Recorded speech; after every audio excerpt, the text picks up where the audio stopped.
భువనగిరి జైల్లో చిప్పకూడి తిన్న సిగ్గురాని సన్నాసి, నీ బతికేంది? నువ్వు మాట్లాడే అర్హత ఏంది? ఇవాళ సిగ్గుందా నీకు?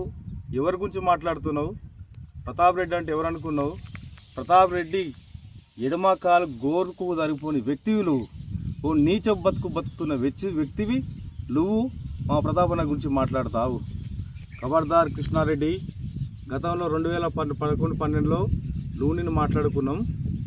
ఇవాళ చెప్తున్నా నీకు, ఇకనైనా బుద్ధి తెచ్చుకో, జాగ్రత్తగా ఉండు. చిల్లర రాయికలు చేస్తా, నాకేడు అడ్డాన్ని వచ్చినావు అనుకో బిడ్డ, నిన్ను అడ్డంగా తొక్కని కూడా భయపడేది లేదు. ప్రతాప్ అన్న నిన్ను వాంతో నింది వాటి చిన్న పోరడని సైలెంట్గా వదిలేస్తాను కాబట్టి బతికిపోతున్న కొడుక.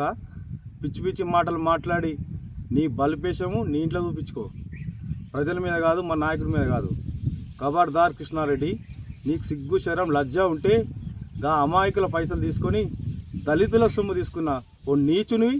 ఫస్ట్ వాళ్ళ పైసలు ఇచ్చి వాళ్ళ కాళ్ళు మొక్కు, వాళ్ళ కాళ్ళు గడిగి ఆ నీళ్ళు రోజు చల్లుకో. నీచుడా, సిగ్గు లేకుండా మాట్లాడుతున్నావు. 3 రోజులు జైలుకు పోయించినావు, సరిపోలే. లుచ్చా మాటలు మాట్లాడుతున్నావు, లుచ్చాని బతుకునేది.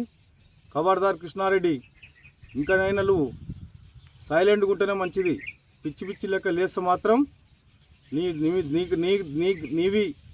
నీ పైన జరిగే పరిణామాలకు అది ఎంతవరకైనా పర్వాలేదు.